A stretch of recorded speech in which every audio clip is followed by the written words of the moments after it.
অনেক দিন আগের কথা। এক বনে বাস করত অনেকগুলো পাখি। তাদের মাঝে খুব ভালো বন্ধুত্ব ছিল। তবে সেই বনে ছিল একটা দুষ্টু শিয়াল। তার কাজ ছিল সবাইকে জ্বালাতন করা আর চুরি করে খাওয়া। সেই বনে ছিল এক টুনি ও ঈগল। তাদের মধ্যে ছিল ভীষণ ভালো বন্ধুত্ব। একদিন টুনি যায় ঈগলের বাসায়, গিয়ে বলে, কই ঈগল বন্ধু, বাসা থেকে বের হও, আমি আসছি। 2 দিন থেকে তোমার কোনো খোঁজ খবর নেই, থাকো কই? আরে টুনি বন্ধু যে, আমি বাসাতেই আছি, দাঁড়াও আসছি। কতদিন দুই বন্ধু একসাথে খাবারের খোঁজে যাই না। ঈগল বাসা থেকে বের হয়ে আসে। তারপর, তুমি কেমন আছো বন্ধু? আমি 2 দিন বের হইনি, কিছু ভালো লাগছিল না, তাই আজ আমার মন ভালো নেই। আমি ভালো আছি, কিন্তু তোমার কি হয়েছে বন্ধু? তোমার মন ভালো নেই কেন?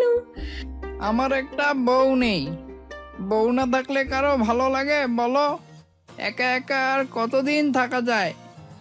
হায় আমার পোড়া কপাল, আমারও একই অবস্থা। তারপরেও আমাকে দেখো কত ভালো আছি। যাই হোক, চলো আজ খাবারের খোঁজে বের হই। আমার কাছে আগে যা খাবার ছিল সব শেষ হয়ে গেছে। যাওয়া যায়, তবে তুমি কি কোথাও খাবারের খোঁজ পেয়েছো নাকি খুঁজতে হবে? না, পাইনি, আবার খুঁজতে হবে। চলো আজ পশ্চিম দিকটায় যাই, দেখি কোনো খাবার পাওয়া যায় কিনা। কথা শেষ করে উড়াল দেয় পশ্চিম দিকে। উড়তে উড়তে দেখতে পাই একটা অনেক বড় আম গাছ। সেই গাছের আমগুলো পেকেছে। তারা সেই গাছে বসে।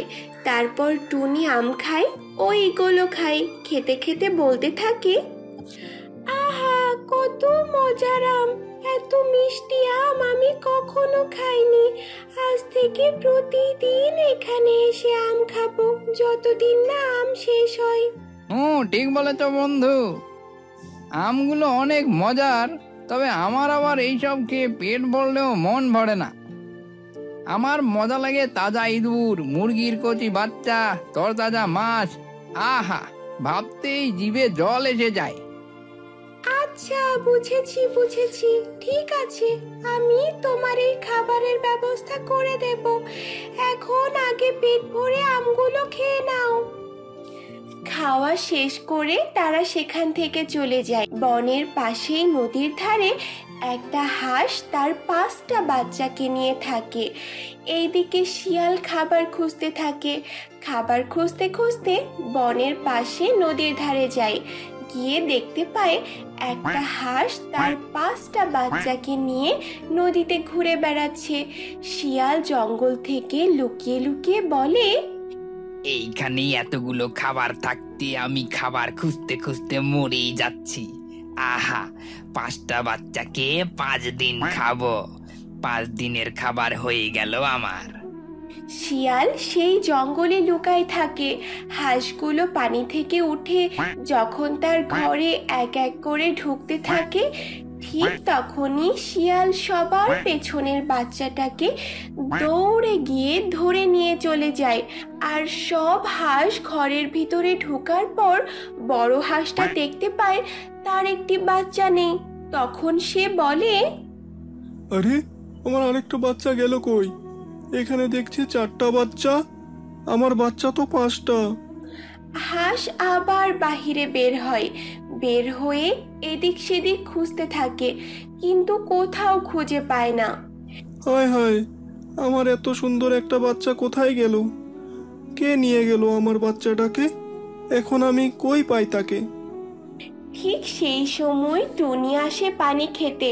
হাঁসের এই অবস্থা দেখে বলে, হায় হায়, এটা কেমন কথা? চারদিকে খুঁজে দেখেছো? আমাদের বনে তো একমাত্র শিয়াল ছাড়া এই কাজ করার মতো কেউ নেই। তবে আমি এখনই আসলাম, ওই শিয়ালকে রাস্তায় তো দেখতে পেলাম না। সে কি আমার আশেপাশে থাকার মতো পশু? সে হয়তো ধরে নিয়ে গিয়ে কোনো জঙ্গলে লুকিয়ে রেখেছে। আর এতক্ষণে মনে হয় সে আমার বাচ্চাটাকে খেয়ে ফেলছে। হ্যাঁ, তাই হবে। শোনো হাঁস ভাই, যা হওয়ার হয়ে গেছে, এখন আর করার কিছুই নেই।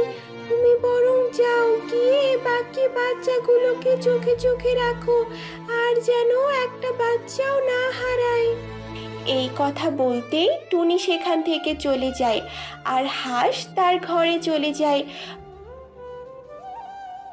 পরদিন সকালে টুনি যায় ঈগলের বাসায়, গিয়ে দেখে ঈগল বাসার সামনে বসে আছে। তখন টুনি ঈগলকে বলে, বন্ধু, কাল একটা ভীষণ খারাপ কাজ হয়েছে। এই শিয়ালের একটা ব্যবস্থা করতে হবে, তা না হলে হাঁসের সব বাচ্চা খেয়ে ফেলবে।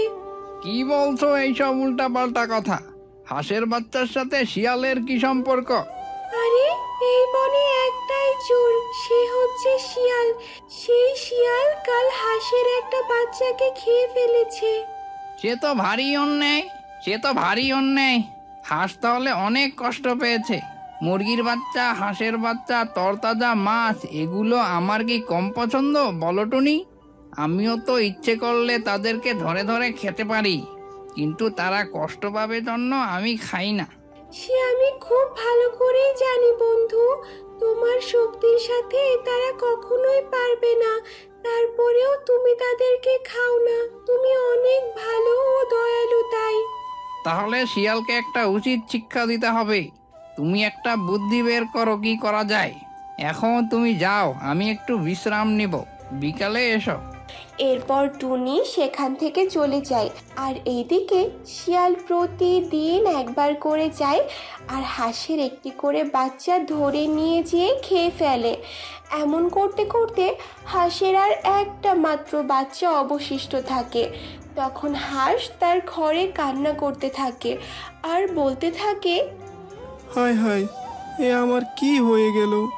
আমার আর মাত্র একটা বাচ্চা অবশিষ্ট রইল। এটাকেও কবে জানি শিয়াল নিয়ে খেয়ে ফেলবে। আমি উঠতে পারি না, এজন্যই আজ আমার এই অবস্থা।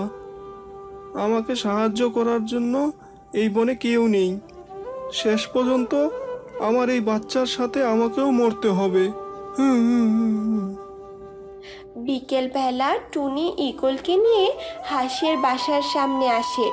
এসে ঈগল হাঁসকে ডাকতে থাকে, হাঁস ভাই, ও হাঁস ভাই, বাসায় আছো? থাকলে বের হও, আমি আর টুনি এসেছি। তোমার সাথে আমাদের কিছু কথা আছে। তাদের কথা শুনে হাঁস ঘর থেকে বের হয়ে আসে। তখন হাঁস বলে, কি আর কথা বলবো ভাই, যা হওয়ার হয়ে গেছে। এখন শুধু আমার একটা বাচ্চা আর আমি বাকি আছি। হয়তো কাল অথবা পরশু আমাকে খেয়ে ফেলবে শিয়াল। এইসব কথা বাদ দাও, যা হওয়ার তা তো হয়েই গেছে। এখন আর বললেও সেগুলো ফিরে আসবে না। এখন আমাদের এক হয়ে শিয়ালের সাথে লড়তে হবে, জীবন বাজি রেখে। তোমরা আমাকে যা বলবে আমি তাই করতে রাজি আছি। আমার জীবন গেলেও কোনো সমস্যা নেই, কিন্তু এই বেটা শিয়ালকে মারতেই হবে। তুমি সেগুলো নিয়ে চিন্তা করো না হাঁস ভাই, তোমাকে যেইভাবে বলি তুমি শুধু সেইভাবে কাজ করে যাও। প্রতিদিন শিয়াল যেই সময় আসে ঠিক সেই সময় কালকেও তুমি বের হবা, আর তোমার বাচ্চাকে একা ছেড়ে দিয়ে তুমি তোমার ঘরে গিয়ে থাকবা। বাকি কাজ আমরা করব। কথা শেষ করে টুনি আর ঈগল সেখান থেকে চলে যায়। পরদিন যেই বলা সেই কাজ।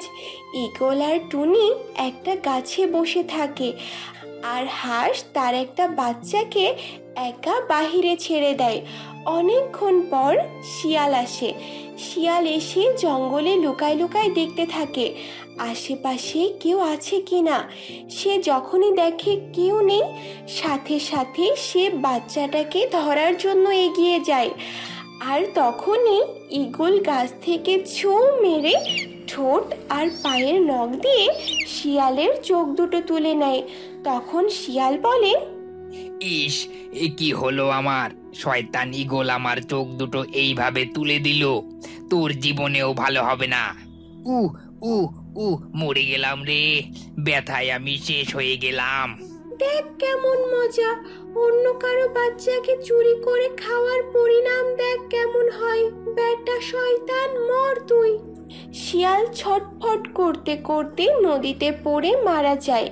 এইদিকে হাঁস ও হাঁসের বাচ্চা খুব খুশি হয়।